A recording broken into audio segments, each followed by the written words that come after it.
안녕하세요. 오늘의 데일리 뉴스레터에 오신 것을 환영합니다. 1. 아시아 최고 부자. 2. 한국에 대한 전례 없는 제안. 3. 슈퍼핵 프로젝트. 한번 진실을 알아봅시다. 아시아에서 돈이 가장 많은 최고 갑부 1위가 한국에 긴급으로 파격적인 제안을 해 전 세계 외신들의 관심이 집중되고 있습니다. 외신들은 아시아 최고 갑부의 이번 결정에 한국인들 모두가 부자가 될 것이라며 전 세계인들의 부러움을 사고 있다고 대대적으로 보도했는데요. 아다니 그룹의 회장인 고탐 아다니는 전형적인 1세대 자수성가 기업인입니다. 인도의 현재 가장 큰 재벌의 경영자들 대부분은 부친인이 선대가 이루어 놓은 회사를 확장 발전만 시켜왔지. 고탐 아다니처럼 자수성가한 케이스는 없습니다. 고탐 아다니는 1962년생으로 1988년 아다니 익스포트라는 회사를 처음 차렸고 이후 그룹의 규모로 발전시켜온 1세대 기업인입니다. 고탐 아다니는 인도 구자라트 아메다바드에서 태어나서 섬유가공 판매업을 하는 아버지를 보며 사업가의 기질을 키웠습니다. 공부보다 직접 시장에 가서 뛰어보고 싶었던 고탐은 구자라트 대학교 2년차에 학교를 중퇴하고 뭄바이로 날아가 다이아몬드 사업을 배우기 시작했습니다. 이때 다이아몬드 가공 및 판매 등에 대해 3년간 익히고 다이아몬드 중개 사업도 시작했습니다. 형의 부름으로 다시 아메다바드로 돌아와 PVC 무역업을 도왔습니다. 이후 1988년 드디어 본인의 아다니 엔터프라이즈를 설립하여 본격적인 무역업에 뛰어들었고 사업을 빠른 속도로 성장시켜 나가기 시작했습니다. 인도가 경제 성장을 위해 꿈틀대는 초기 1998년 고탐 아다니에게 매우 큰 기회가 찾아옵니다. 구자라트는 해안가를 끼고 있는 지역으로 무역업이 매우 활발했는데요. 당시에는 선진화된 항구가 없었고 이에 인도 정부는 문트라 포트를 민간회사에게 운영권을 넘겼고 이때 고탐 아다니가 인수하면서 본격적인 그룹 성장의 모태가 됩니다. 문트라 포트는 현재 1억 4천만 톤의 물동량을 자랑하는 인도 최대의 민간 항구로 성장했습니다. 이후 아다니 그룹의 성장은 아다니 파워, 아다니 재생에너지, 아다니 석탄, 아다니 광산, 아다니 트랜스미션 등 인프라를 중점적으로 사업이 엄청난 성장을 거두었습니다. 주변의 뭄바이 공항과 아메다바드 공항 등도 모두 아다니 그룹 소유이고 호주와 인도네시아 등지에서도 광산을 대규모로 인수하며 덩치를 키웠습니다. 인도의 절대 권력 1인자 모디 총리와도 매우 특별한 관계입니다. 40년도 안 된 아다니 그룹이 인도 최대 재벌이 된 것에는 모디 총리의 지원이 막대했다는 것입니다. 모디가 2004년 선거 시즌 당시 캠페인을 위해 아다니 전용 제트 비행기를 타고 전국을 다녔던 점만 봐도 모디 총리와 아다니가 얼마나 특별한 관계인지를 알 수 있는데요. 이뿐만이 아닙니다. 해외 순방길에 언제나 고탐 아다니가 모디 총리의 가장 옆에 있었고 그때마다 수조 원에 달하는 사업을 쉽게 따냈었다는 부분들은 의심할 여지가 없습니다. 이렇게 인도 최고 권력자를 등에 업은 고탐 아다니의 아다니 그룹은 현재 에너지, 항만 등 여러 분야를 아우르는 대기업으로 7개 상장 계열사를 두고 있으며 직원 수 2만 3천 명, 시가총액 2,300억 달러, 약 290조 원 이상을 자랑합니다. 학교 중퇴자에서 무역업자로 이후 억만장자가 되기까지 아다니 회장은 언제나 위험천만한 모험을 좇으며 아슬아슬한 삶을 살았습니다. 일례로 지난 1998년 1월 아다니 회장은 아마다바드에서 동료와 함께 차에서 무장괴한에 납치된 바 있습니다. 몸값을 노린 범죄였습니다. 아다니 회장과 함께 납치된 동료는 법원의 반복적인 소환에도 증언대에 오르지 않았으며 결국 2018년 용의자 2명은 석방됩니다. 종종 자신을 사람들의 이목을 끌지 않는 인물로 묘사하는 아다니 회장은 단 한 번 인생에서 3번 정도 매우 불행한 일이 일어난 적 있다 라고 기자에게 말했을 뿐 이러한 사건에 대해 별로 이야기하지 않습니다. 이렇게 위험천만한 인생을 산 고탐 아다니는 결국 현재 인도 최고의 인프라 거물로 등극했습니다. 인도에서 두 번째로 큰 시멘트 기업, 서부 해안 도시 문드라에 있는 인도 1위 항구를 포함한 항구 13곳, 공항 7곳이 모두 아다니 그룹 소유입니다. 게다가 델리와 인도의 상업 중심지 뭄바이 사이를 잇는 인도에서 가장 긴 고속도로 또한 건설 중입니다. 석탄 발전소 6곳도 운영하는 아다니 회장은 인도 최고의 민간 에너지 공급업자입니다. 이와 동시에 녹색 수소 분야에 500억 달러 투자를 약속했으며 8,000km에 달하는 천연가스 파이프라인도 운영하고 있습니다. 인도네시아와 호주의 탄광을 사들이기도 한 아다니 회장은 2030년까지 전 세계 재생에너지 분야 1위가 되길 꿈꾸고 있습니다. 한편 정책 분석가 제임스 크랩트리는 저서 억만장자 라지, 인도의 신도금 시대의 여정, 더 빌리언에어 레이 제이, 저니스루 인디아스 뉴 길디드 에이지에서 아다니 회장의 사업 확장 속도는 이전 시대 산업 거인들의 성장 속도 및 규모에 필적한다고 썼습니다. 크랩트리는 인도의 낙후된 인프라에 의존할 수 없었던 아다니 회장은 자신이 직접 철도와 전력망을 건설하기 시작했습니다. 또한 인도산 석탄을 쉽게 구할 수 없자 인도네시아와 호주의 탄광을 사들였으며 자신이 건설한 항구를 통해 이를 다시 인도로 들여온다 라고 적었습니다. 아다니 회장의 사업 팽창 속도는 인도의 산업 팽창 속도를 반영한다 라고도 덧붙였습니다. 결국 고탐 아다니는 얼마 전 제프 베이조스를 제치고 세계 2위 부호에 올랐습니다. 전 세계에서 아다니보다 재산이 많은 사람은 일론 머스크 테슬라 최고 경영자, CEO가 유일했죠. 블룸버그가 집계한 억만장자 지수에 따르면 이날 현재 아다니의 재산은 1469억 달러, 약 204조 원로 베이조스보다 1900만 달러, 264억 원 더 많습니다. 이에 따라 재산 2639억 달러, 367조 원인 머스크에 이어 아다니가 세계 두 번째 부자가 됐습니다.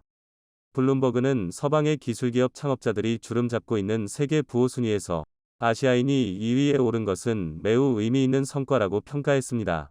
월스트리트 저널 WSJ 도 블룸버그 억만장자 지수에서 역대 가장 높은 순위에 오른 아시아 인물이라고 강조했습니다. 자, 그런데 이렇게 잘 나가던 아다니의 최근 대형 위기가 찾아왔습니다. 아다니 그룹이 최근 공매도 표적이 되면서 난리가 나버렸습니다. 순식간에 기업 가치 60조 원이 공중분해 되어버렸는데요. 미국 공매도 업체 힌덴버그 리서치는 지난 아다니 그룹 핵심 상장사들을 공매도 타깃으로 지정하지. 순식간에 아다니 그룹 7개 상장사 주가가 20% 폭락했습니다. 미국 공매도 업체는 특히 7개 상장사의 주가가 지나치게 고평가된 만큼 기업 기초여건, 펀더멘털, 과 경쟁사 주가를 고려하면 85% 이상 하락할 가능성이 있다며 기업 가치 하락에 베팅하는 매도 포지션을 보유 중이라고 밝혔습니다. 그러면서 아다니 그룹이 주가 조작과 분식회계에 관여해왔고 모리셔스 등 역외 조세에 피처 소재 사업체를 부적절하게 이용했다고 비판했습니다. 해당 보고서가 나온 이후 아다니 그룹 상장사 7곳의 시가총액은 약 480억 달러, 약 59조 원 증발했고 또 이 영향으로 아시아 최대 부자 고탐 아다니 회장의 재산도 55억 달러, 약 6조 8천억 원 줄어 3위에 이름을 올렸던 포브스 실시간 부호 순위에서 7위로 밀렸습니다. 최근 급하게 3조 원이 넘는 자본 조달을 추진했던 것도 물거품이 될 위기에 놓였습니다. 미국에서 유명한 공매도 업체에 제대로 찍혀버렸고 이들이 폭로한 아다니 그룹의 재정 건전성 문제의 심각성. 심지어 아다니의 사기 행각까지 수면 위로 올라오면서 난리가 났습니다. 미국 공매도 업체 힌덴버그는 희대의 사기꾼 아다니의 아다니 그룹은 실제는 회계 조작의 비투성이 회사들로 언제라도 무너질 모래바탕 위에 서 있다 라면서 현 시가의 85%가 헛바람이라고 주장했습니다. 힌덴버그의 앤더슨은 아다니가 막대한 빚을 숨기면서 역외 조세에 피처해 유령 회사를 차려놓고 탈세를 자행한 기업 역사상 최대의 사기꾼이라고 노골적으로 매도했습니다. 자칫 잘못하면 그룹 전체가 완전히 날아가 버릴 수도 있는 상황인데요. 자, 그런데 한국이 구세주로 나섰습니다. 미국 유명 공매도 업체에 찍힌 뒤 그 누구도 아다니와 사업을 하지 않고 있었는데요. 한국의 포스코가 아다니와 초대규모 합작 사업을 체결했습니다. 전 세계 최고 신용 등급을 보유한 한국의 포스코가 아다니 그룹과 계약을 체결하면서 한국을 믿고 다시 아다니 그룹과 사업 계약을 하려는 글로벌 수많은 기업이 나타났고 아다니는 한국에 깊은 감사를 표했습니다. 뿐만 아니라 세계 최고의 인프라 시스템을 보유한 한국이 인도의 아다니 그룹에 완전히 신개념의 최신형 인프라 시스템 노하우까지 전수해주려 하자 아다니는 한국이 자신을 살렸다며 환호를 질렀습니다. 일부 전문가들은 아다니가 한국에 감사의 표시를 표하는 의미로 아다니는 자신의 베스트 프렌드인 모디 총리를 찾아 인도 정부가 추진하는 초대규모 원전 사업에서 무조건 한국을 선택해달라고 요청했고 모디 총리가 이를 실행에 옮겼다고 전했습니다. 실제로 인도 현지에서 이 소식이 전해진 이후 놀랍게도 모디 총리의 폭탄 발표가 나왔습니다. 인도가 원전 7기를 추가로 건설할 계획이며 한국이 원전 건설에 참여해달라고 요청했습니다. 모디 총리 측은 한국은 지난 40년 동안 독자적인 기술로 원전을 건설하고 운영해왔다 라며 그 안정성과 경제성이 국제적으로 인정받고 있다 라고 극찬하며 심지어 달 탐사 프로젝트도 인도와 한국이 손을 잡자고 제안했는데요. 모디 총리는 인도는 달 탐사를 위해 찬드라얀 프로젝트를 진행하고 있다. 라며 같이 협력을 해나가면 좋겠다. 라고 말했습니다. 중장기적으로 인도는 원자력 발전량을 지금의 10배로 늘리겠다는 파격적인 발표를 했습니다. 이를 위해서 앞으로 7년 동안 무려 172조 원을 원전을 짓는 데 쓰겠다는 것인데요. 이번 한국과 아다니의 밀월 관계 형성으로 인해 한국이 이 엄청난 규모의 사업을 싹쓸이할 수 있게 된 것입니다. 인도 원전은 공개 입찰이 아니라 지명 입찰이나 수혜 계약으로 진행됩니다. 즉 모디 총리가 사실상 정하는 것이나 다름없는데 모디 총리의 베스트 프렌드인 아다니가 한국을 강력하게 추천하고 있습니다. 미국 정부가 자국의 반도체 공장을 짓는 기업들의 수조 원의 보조금을 지급하는 대가로 반도체 기업의 핵심 기밀인 수율, 생산품 중 정상품 비율, 과생산량, 핵심 소재, 공장 가동률 등을 제출하라는 황당한 요구를 했습니다. 미국은 지난달 반도체 보조금 신청 기준을 밝힐 때부터 현금 흐름, 내부 수익률, 수익성 지표, 예상 수익을 포함한 재무 계획서를 요구했는데요. 이번에는 수율과 관련된 극비 정보와 생산량, 핵심 소재, 고객사가 어디인지에 대한 정보도 낱낱이 모두 달라고 요구한 것입니다. 당시 독소 조항이란 지적이 미국 안팎에서 쏟아져 나왔는데 이에 아랑곳하지 않고 더욱 깐깐한 기준을 내놓은 것입니다. 충격적이죠. 이 같은 민감 정보를 엑셀 파일 형태로 제출하라고 밝혔습니다. 사실상 반도체 생산과 공장 운영은 물론 회사 경영 전략에 대한 데이터를 모두 내놓으라는 것과 마찬가지입니다. 그러면서 기업이 협조하지 않을 경우에 대비한 수단이 있다. 거기까지 가지 않기를 바라지만 그래야 한다면 그럴 것. 이라며 사실상 협박을 하고 있습니다. 삼성전자나 대만 TSMC와 같은 파운드리는 고객사가 어디인지를 대외적으로 언급한 적이 없습니다. 삼성전자의 경우 테슬라의 자율주행 칩과 LED 헤드램프 등을 생산한다고 알려졌지만 이에 대해 공식적으로 인정하진 않고 있습니다. 고객사들이 이를 원치 않기 때문입니다. 애플과 테슬라 등 글로벌 기업 입장에선 어느 반도체 기업에 생산을 맡겼느냐에 따라 제품의 종류와 성능, 경쟁력 등이 밝혀질 수 있습니다. 애플에 부품을 납품하는 국내 기업이 내부 보고서에 애플을 미주양 기업이라고만 언급하는 것도 이 같은 고객사를 의식해서입니다. 파운드리 입장에선 생산 캐파, 즉 생산 능력이 어디까지인지를 극비에 붙이고 있습니다. 반도체 생산량을 가늠할 수 있는 수율이 대표적입니다. 수율은 웨이퍼 한 장에 설계된 최대 칩, IC, 위 개수 대비 실제 생산된 정상 칩의 개수를 백분율로 나타낸 수치입니다.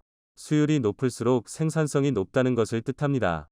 수율이 높으면 재료의 사용량이 줄어들어 제조원가를 아낄 수 있습니다. 업계 관계자는 수율을 밝히는 순간 해당 반도체 기업의 기술력이 그대로 밝혀지는 것이기 때문에 고객사와의 가격 협상에서 불리한 입장에 설 수도 있다고 말했습니다. 반도체 기업의 재고와 생산 능력 등이 밝혀지면 반도체의 전반적인 가격에도 영향을 미칠 수 있습니다. 예를 들어 반도체 고정거래 가격은 반도체 기업이 해외 PC 업체 등 주요 고정거래선과의 협상을 통해 장기 계약 형태로 결정하는 공급 가격입니다. 만일 반도체 기업이 처리해야 할 재고 수량이 많다고 알려지면 고정거래 가격은 떨어질 수밖에 없습니다. 미 상무부가 이날 요구한 정보에는 반도체의 원판인 웨이퍼, 종류별 생산량, 공장 가동률, 판매 가격, 수율 등이 포함되어 있습니다. 이뿐 아니라 공장 운영자, 생산 감독자, 엔지니어, 관리자 등 전체 직원의 유연과 급여, 기업 판관비, 마케팅 비용, 연구개발, R&D 비용까지 요구했습니다. 모두 반도체 기업들이 철저한 대외비로 유지하는 내용들입니다. 여기에 미 상무부는 내부 수익률, 부채 상환 지표, 반도체를 만들 때 사용하는 질소, 산소, 수소, 황산 등 화학 소재와 기타 소모품 비용까지도 적도록 했습니다. 그것도 이 모든 극비 정보들을 바로 내일까지 전부 내놓으라고 요구했습니다.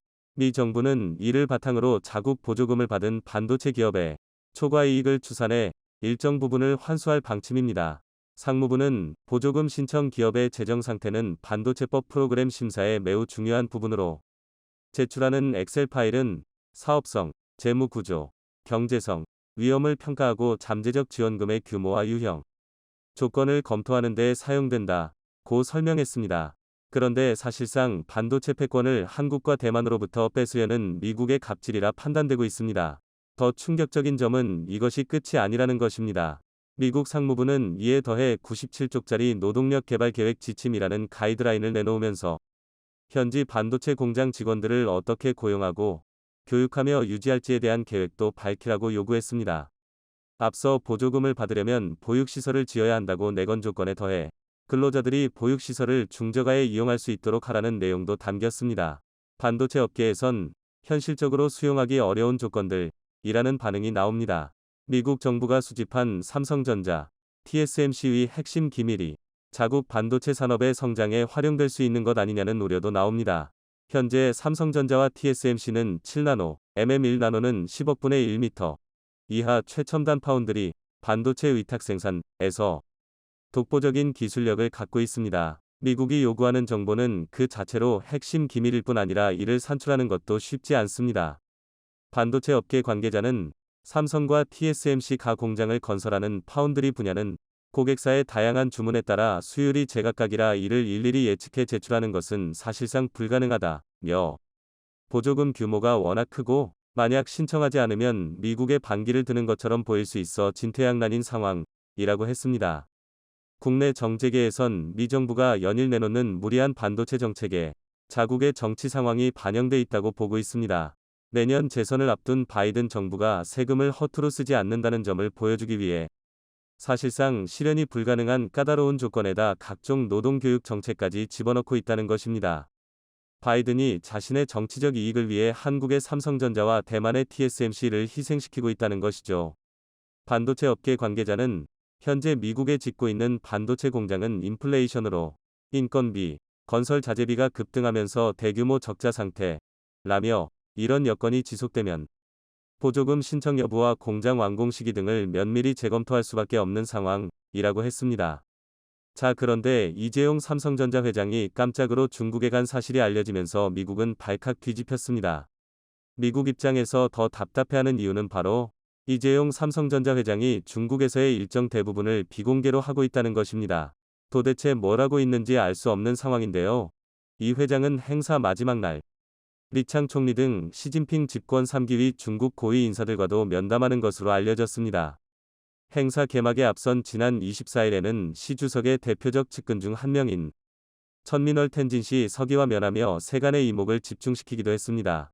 일각에서는 이미 30조 원을 중국에 투자한 삼성에 중국 정부가 파격적인 제안을 했을 가능성이 높다며 미국과는 달리 아무런 극비 정보도 요구하지 않는 조건으로 미국보다 2배 이상 많은 지원금을 약속할 것이라 전했습니다. 삼성이 독단적으로 이러한 결정을 내릴 가능성은 0%입니다. 미국의 제재 대상이 되는 순간 글로벌 시장에서 매장당하기 때문이죠. 자, 그런데 TSMC까지 합세하면 이야기는 완전히 달라집니다. 삼성과 TSMC가 한 번에 미국에 등을 돌리게 되면 바이든은 아무것도 할 수가 없습니다. 삼성과 TSMC 파운드리가 미국의 반도체 공급을 끊어버리는 순간 우리가 알고 있는 미국의 모든 대기업들이 한순간에 마비되어 버립니다.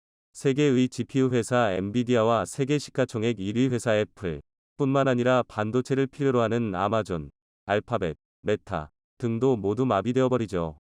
아무것도 할 수 없습니다. 심지어 테슬라도 자동차 생산을 완전히 멈춰버려야 합니다. 인텔의 파운드리 공장이 완공되기를 기다려야 하는데 인텔의 파운드리는 삼성과 TSMC에 한참 뒤처져 있기 때문에 사실상 복구를 위해서는 수십 년이 소요될 수도 있습니다. 사실상 불가능하다는 이야기죠. 자, 그런데 놀랍게도 TSMC도 삼성의 편에 서는 분위기입니다. 최근 미국의 무리한 요구에 대해 강하게 비판하던 TSMC가 반대로 중국에는 조단위 투자를 알렸습니다. 세계 최대 파운드리 업체 대만 TSMC는 중국 난징 공장에 추가 반도체 라인을 설치하기 위해 28억 달러, 약 3조 1130억 원을 투자한다고 알렸습니다. 중국도 대만 모든 기업에 제재를 가하는 와중에도 TSMC에는 아무런 제재도 하지 않고 오히려 특혜를 퍼다주고 있습니다. 이렇게 삼성과 TSMC를 자신의 정치적 이익을 위해 회생시키려다 날벼락을 맞은 바이든. 한국에 제대로 열받은 바이든이 이제는 대놓고 일본에만 특혜를 주며 한국을 공격하기 시작했습니다. 타깃은 미국에서 너무나도 잘 나가고 있는 한국의 현대기아차. 바이든이 미국에 수십조 원을 투자하기로 한 한국의 현대기아차에는 뒤통수를 치더니 아이오니크 5 한국에 비해 미세먼지 수준으로 투자한 일본에는 보조금 혜택을 주겠다는 대놓고 차별을 하기 시작했습니다. 이에 바이든이 속한 미국 민주당의 핵심 의원마저 바이든을 비판하고 나섰는데요.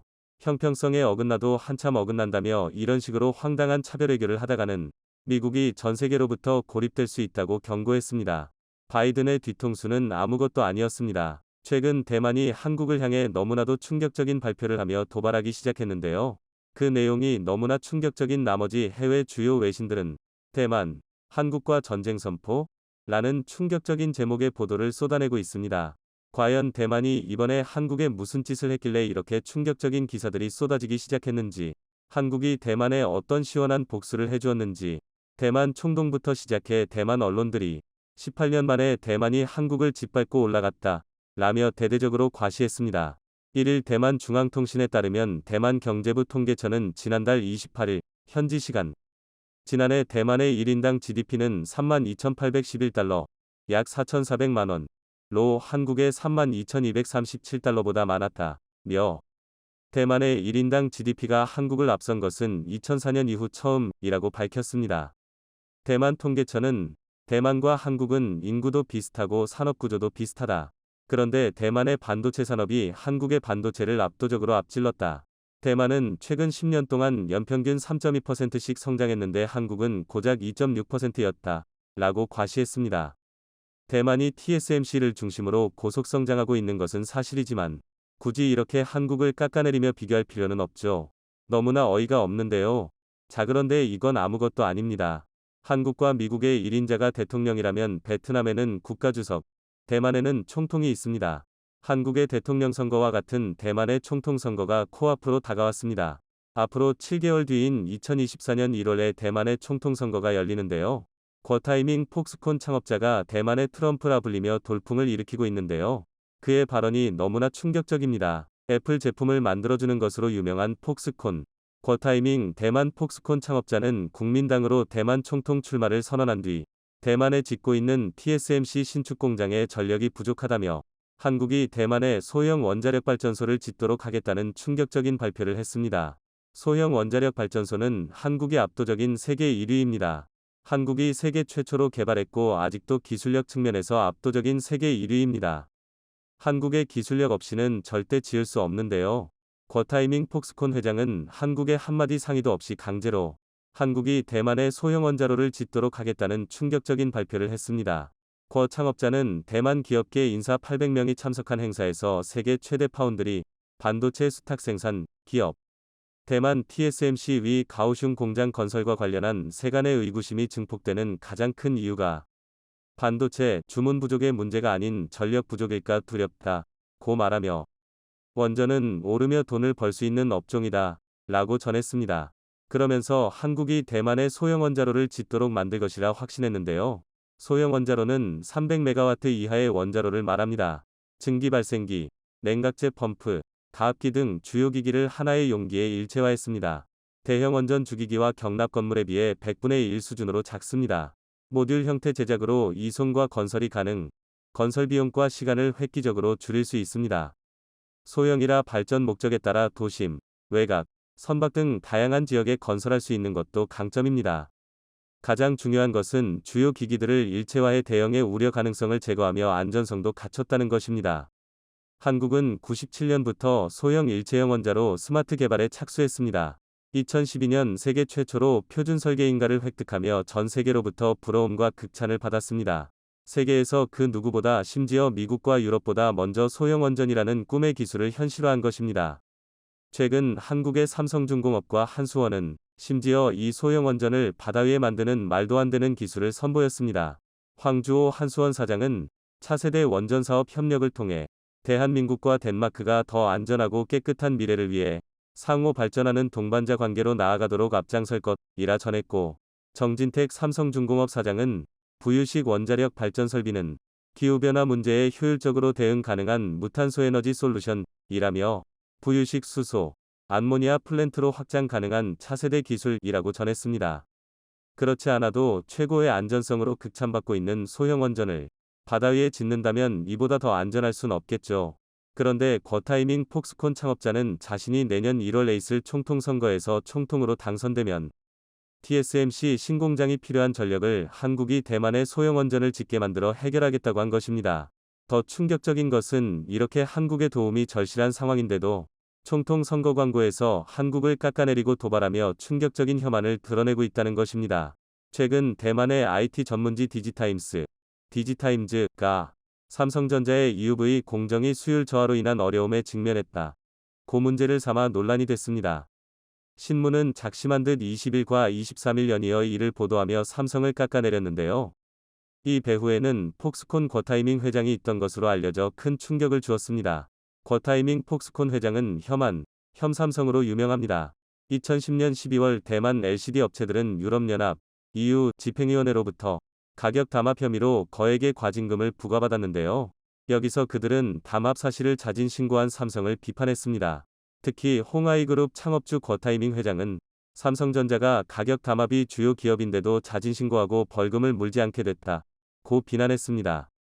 흥하이그룹 궈타이밍 회장은 2011년에도 대만 국민들이 왜 아직도 한국 제품을 선호하는지 모르겠다며 양수진 사건에서 배운 것이 없는가 라며 삼성전자 제품을 사는 대만 국민들을 질타했습니다. 여기서 양수진 사건은 2010년 아시안게임 태권도 49kg 급에 출전한 대만 양수진 선수가 예선 1차전에서 실격패를 당해 큰 논란이 되었습니다. 당시 양수진은 1시간 동안 경기장에서 대성통곡하는 모습이 대만 전역에 생중계되면서 대만 사회가 들끓었습니다. 대만에서 국민적인 스포츠 스타인 양수진이 실격패 소식이 알려지자 대만에서는 양수진의 실격패를 주도한 것이 한국인들이라는 여론이 확산됐습니다. 반한, 정서는 상품, 음식, 연예인 등 한국과 관련된 모든 것에 반감을 표현하는 양상으로 번졌고 급기야는 태극기를 불태우거나 한국 학교의 계란을 투척하는 과격한 행동으로까지 이어졌습니다. 어이가 없죠. 세계 태권도연맹 WTF 양진석 사무총장은 기자회견에서 뒤꿈치 센서 패치는 분명한 실격 사유다. 양수진을 실격시킨 것은 지난 15일에 열린 대표자회의에서 합의한 규칙에 따른 것이라며 양수진은 시합 전 장비 검사를 할 때는 패치를 붙이고 있지 않았다. 결국 검사 이후에 의도적으로 속임수를 쓰려고 붙였다고 밖에 생각할 수 없다고 말했습니다. 네, 그렇습니다. 대만 선수가 의도적으로 이기려 속임수를 썼고 이것이 적발되어 실격패를 당한 것입니다.